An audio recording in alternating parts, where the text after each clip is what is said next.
વિદ્યાર્થી મિત્રો, પર્યાવરણીય પ્રદૂષણ પાઠ 2 ધોરણ 8 બીજું સત્ર અને એનો સ્વાધ્યાય.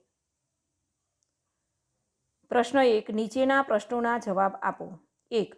પ્રદૂષણ એટલે શું? કે પર્યાવરણના જીવન માટે મહત્ત્વના અંગો હવા, પાણી અને જમીન હાનિકારક પદાર્થોથી દૂષિત થવાની ઘટનાને પ્રદૂષણ કહે છે. પ્રદૂષણથી માનવ જીવન અને પર્યાવરણ પર ઘણી વિપરીત અસરો થાય છે. હવે 2, મેડિકલ વેસ્ટ કેવી રીતે પ્રદૂષણ ફેલાવે છે?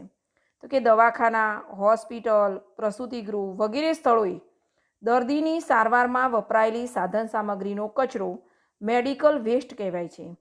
દર્દીના રક્ત, પરુ, મળમૂત્ર, ઝાડા ઉલટી, થૂંક, ગળફા વગેરેમાં જાત જાતના રોગોના જીવાણુઓ હોય છે. આ પદાર્થોને જંતુરહિત કર્યા વગર નાખી દેવામાં આવે તો હવા અને પાણીનું પ્રદૂષણ થઈ રોગો ફેલાય છે. 3. શું ઇલેક્ટ્રોનિક સાધનો કોઈ પ્રકારનું પ્રદૂષણ ફેલાવે છે? કેવી રીતે? તો કે હા, કેટલા ઇલેક્ટ્રોનિક સાધનો ધ્વનિ પ્રદૂષણ ફેલાવે છે. રેડિયો, ટીવી, ડીવીડી અને વીજળીથી ચાલતા વાજિંત્રો મોટા અવાજે વગાડવામાં આવે ત્યારે ધ્વનિ પ્રદૂષણ થાય છે. તેમના વધુ પડતા ઘોંઘાટથી બહેરાશ આવે છે અને માનસિક સ્વાસ્થ્ય કથળે છે. હવે 4, તમને કેવું વાતાવરણ ગમે? કેમ? તો કે મને એટલે આપણે આ રીતે લખી શકાય. હું મારી રીતે લખ્યું છે, તમારે તમારી રીતે પણ લખી શકો છો.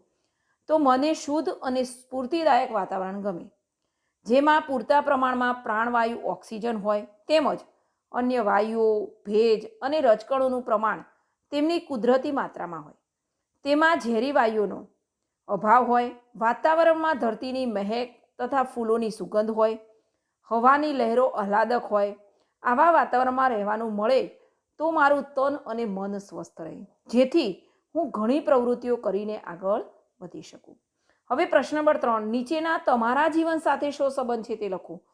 હું મારી રીતે લખું છું, તમારે આમાંથી આઈડિયા લઈ શકો છો.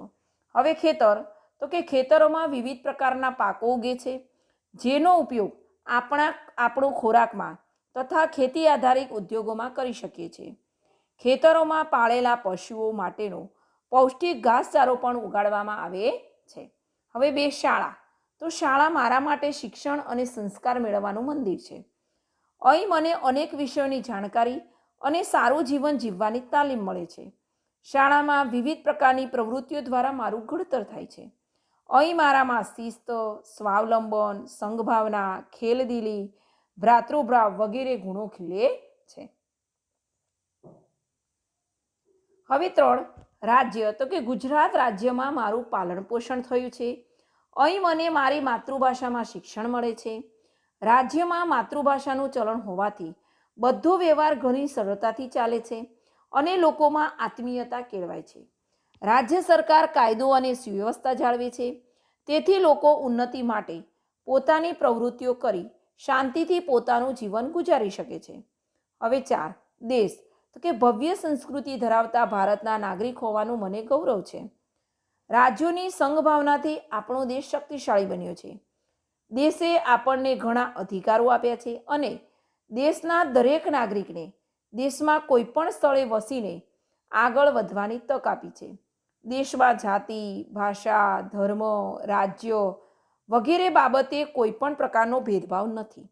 આપણો દેશ આતંકવાદીઓ અને દુશ્મનોથી આપણું રક્ષણ કરે છે. હવે પ્રશ્ન નંબર 3, જોડકા જોડો. તો કે ગટરનું પાણી, તો પાણીનું પ્રદૂષણ શું ફેલાવે છે? પાણીનું પ્રદૂષણ એટલે કે 4. હવે 2, દમનો રોગ એટલે કે હવાનું પ્રદૂષણ એટલે કે 3. 3, રાસાયણિક ખાતરો અને દવા, તો શું? તો કે ભૂમિનું પ્રદૂષણ એટલે કે 1. 4, 80 ડેસિબલનો અવાજ એટલે ધ્વનિ પ્રદૂષણ એટલે કે 2. તો આ ટૂંકા પ્રશ્નો છે, પછી પોતાના વિચારો લખવાના છે અને જોડકા છે. આ વિડીયોને બરાબર સાંભળવો અને પાઠને સમજવાનો પ્રયત્ન કરવો, જેથી તમે સ્વાધ્યાયને સમજી અને સામાજિક વિજ્ઞાનની નોટમાં લખી દેવો.